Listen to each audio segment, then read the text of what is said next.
In this video, we will demonstrate how to replace the front display board. This is a view of the front of the control valve.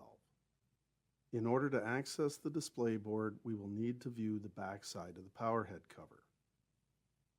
Using a crosshead screwdriver, loosen the 4 screws that are located in each corner of the power head. The front display cover will then easily tilt forward and away from the power head housing. Please keep in mind that there is a limited slack for the wires connected to the front display board.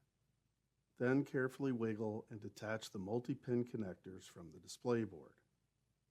The first being the white drive motor connector, followed by the red power connector, followed by the white meter cable connection, and finally the micro switch connection, and then set the display cover aside. This is the back side of the front display board.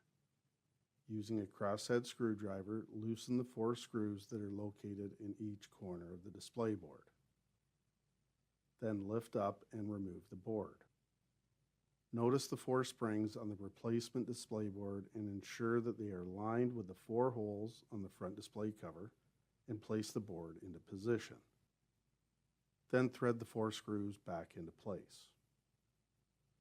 Next, connect the multi-pin connectors to the replacement display board while keeping in mind that the connectors are color-coded and keyed to fit in only one orientation. Then reposition the front cover back into place, and while holding the front cover in position, use the crosshead screwdriver to tighten the 4 screws. You have now successfully replaced the front display board. Visit us at www.canaturewg.com.